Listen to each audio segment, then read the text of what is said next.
On today's Recruiting Blitz, North Carolina, Nebraska, and Penn State pick up commitments, and the transfer portal never sleeps.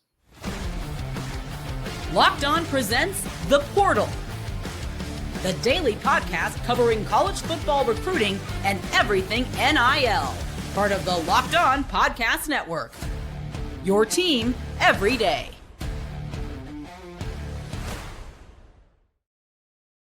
Welcome back into the Portal Podcast, where you get your daily recruiting, NIL, and transfer portal scoop. I'm your host, Brian Smith, longtime college football writer and recruiting analyst. Thank you for making the Portal Podcast your first listen each and every day. And today's show is brought to you by Gametime. Download the Gametime app, create an account, and use code LOCKEDONCollege for $20 off your first purchase.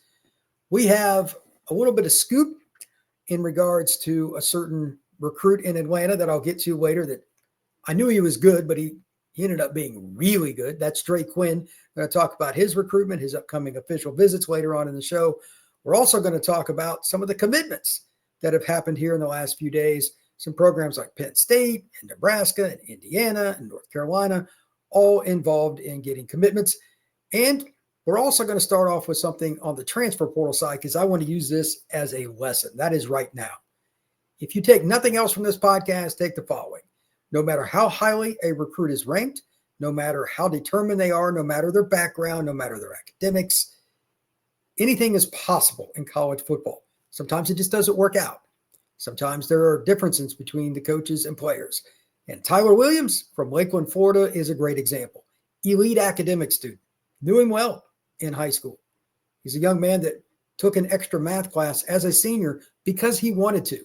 He's the kind of guy that was off a computer screen in terms of what college coaches were looking for. Elite basketball player, guy that was 6'2.5", 6'3", coming out of high school, wide receiver that was really, really wired to be great. Signed with Georgia. Lasted a year. Transferred to Minnesota. Lasted a year. Now Tyler Williams, all 6'3", 210 pounds of him, is transferring to G5 USF. I would not have guessed this in a million years. I'm telling you, this kid was straight up focused, ready to ball coming out of high school. For whatever the reason, Tyler Williams didn't work out at either Georgia or Minnesota. Great guy, know him well. But it is another example that anything is possible in today's college football world. And maybe it'll work out for him with the Bulls. I hope it does. Mom's a good person. Tyler's a good guy. I know the Lakeland football program well. I wanted to see him succeed. But this is school number 3. And Tyler's not the first one to be in this boat. There are a lot of guys, quite frankly, that you would think by now they would have figured it out, but they didn't. College football is hard, and we should always remember that anything is possible. Also, on the transfer portal side, tight end Shamar Easter is going from Arkansas to the University of North Carolina, 6'5", 225. And Ryan Ward, tight end, 6'4", 245, is going from North Carolina to West Virginia. Now let's flip it over to the high school side of things. This is where it gets interesting for a couple of schools. One program always seems to find the diamonds in the rough in the state of Florida. Another one is finally trying to keep the key players in its own state home. So let's talk about that second part right off the bat here. Trevor Gibbs, defensive end, 6'4", 225 out of Crown Point, Indiana. That's the northwest part of the state, also known as the region for those of you that live in Chicago or in Indiana.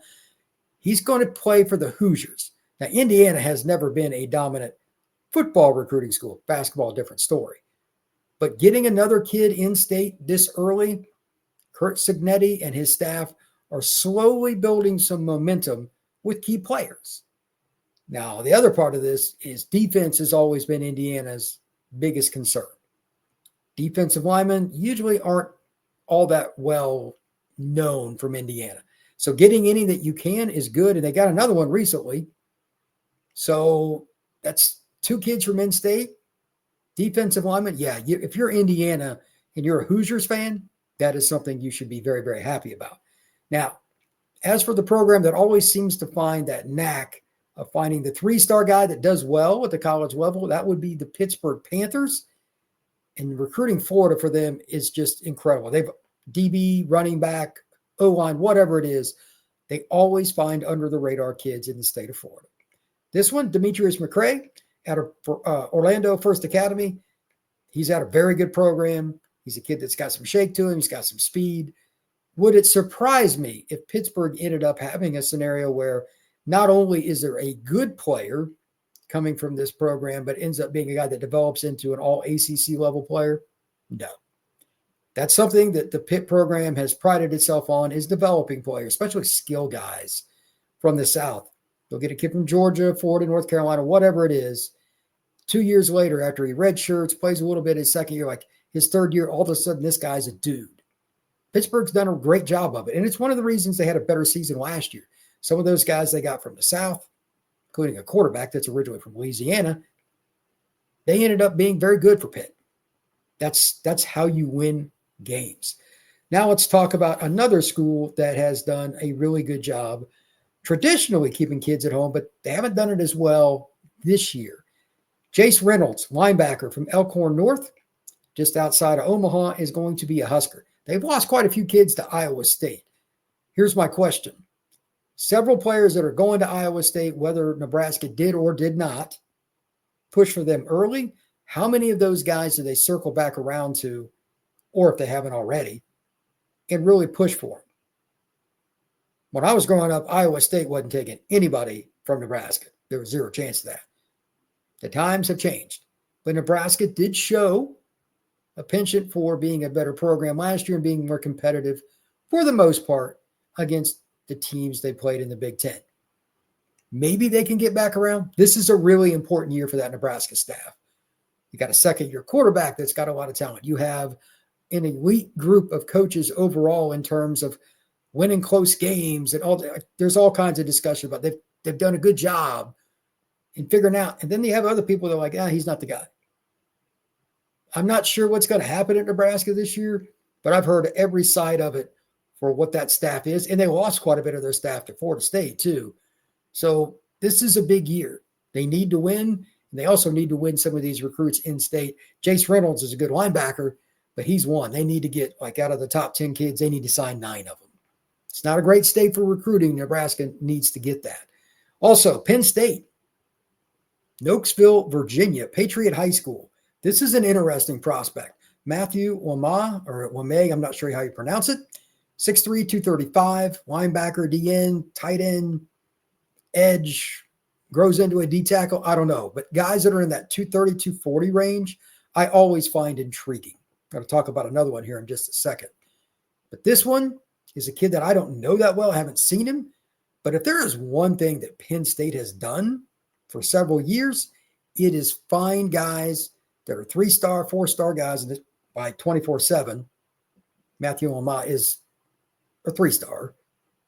But a lot of the guys they signed over the last 5 years or so were that way. Tight end, maybe it was an edge, maybe it was a receiver, whatever it was, and they ended up being pretty good. Some of them even end up being first and second round picks. Penn State's evaluations have been very, very good. Speaking of evaluations, I was on the road yesterday in Atlanta scouting one of the nation's best players. I knew this young man was good, but Dre Quinn is a great prospect. That is next here on the Portal Podcast. There's nothing like the atmosphere of an NBA playoff game. Every bucket, every defensive stop, every moment feels huge. It's electric in the arena, and with Gametime, you can be a part of it without the stress of last-minute ticket hunting. Gametime makes it fast and easy to get playoff tickets, even when demand is sky high. Prices on the app actually go down as tip-off draws closer, and their last-minute deals can save you up to 60%. Here's an example. While you can save money on NBA playoff tickets, you can also go to a comedy show, go to the theater with your friends, or maybe you want to go and check out the opera. This is an opportunity with Gametime to save 60% off no matter what you're looking for. The all-in pricing also means that you don't have to worry about stressing about the price changing after you get to checkout. Take the guesswork out of buying tickets with Gametime. Download the Gametime app, create an account, and use code LOCKEDONCollege for $20 off your first purchase. Terms apply. Again, create an account and redeem code LOCKEDONCOLLEGE for $20 off. Download Gametime today. Last minute tickets, lowest price, guaranteed.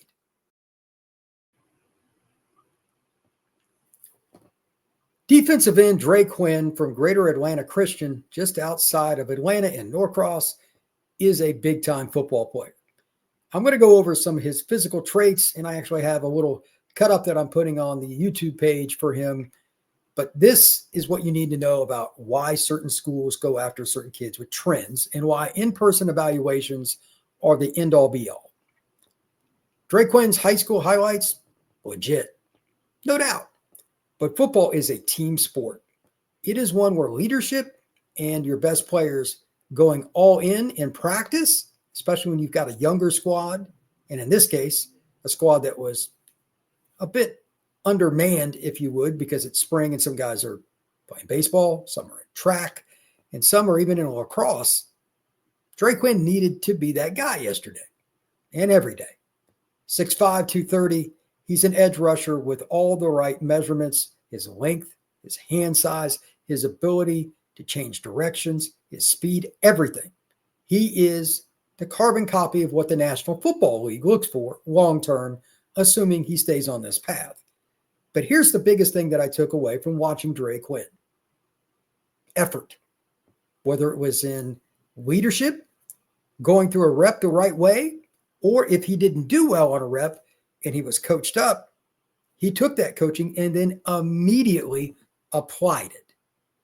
All of that ties back into leadership because some of those younger guys are going to see, okay, this is how it's done. Tackling drill, pursuit, Oklahoma drill, pass rushing drills, changing angles, and doing exactly the way the coaches want when they moved him to tight end later in practice. Dre Quinn did all those things. This is what it's supposed to look like. And it's why when I was at practice, among others, Florida, Alabama, and Notre Dame were at Dre Quinn's practice. That is the kind of player that I understand why these schools are going after him. From talking to him and talking to the folks over at Greater Atlanta Christian, Todd Wofford, friend of mine, now is a coach there. Clemson, Notre Dame, Texas, Bama, Georgia, and according to Dre, Mississippi State, are the schools going to get visits. But there's no way if anybody goes and sees that kid practice, they're not going to still try to go after him. This is what it looks like. This is the difference between a guy being in a high 4-star. I think he's borderline 5-star guy. If he plays well this season, he might work himself into that because the practice habits are elite. College coaches, I talked to a few here recently talking about the portal and why guys go in. It's the attention to detail. And as one guy told me, it's all about technique. Once you get to the P4 level, everybody's good, bro. If you just want to kind of go through the motions at practice, the back of the line is over there. You can be one of the scout team guys. I guarantee you, Dre Quinn will not be a scout team guy. I don't know where he's going to go to college, but wherever that is, he's going to be somebody that's at the front of the line real quick on that depth chart. Effort on every rep, goes all out, encourages his teammates. He's somebody that gets it.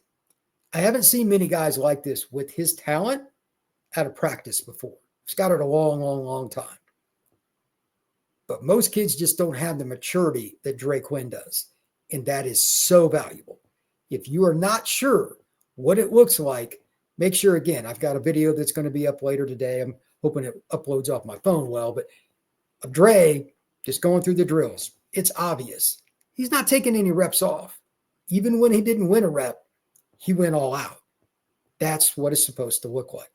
Thank you once again for making the Portal Podcast your first listen each and every day. Truly appreciate you stopping in and go your latest recruiting, NIL, and transfer portal news. Please like and subscribe and make sure you give us a 5-star review if you're on Apple or anywhere else. And make sure you also share it with somebody. If you like recruiting, some of your friends do, this is the place for you. And the same thing with the transfer portal. Believe me, there's still more names that are going to be coming. They're going to sign elsewhere. That's going to happen.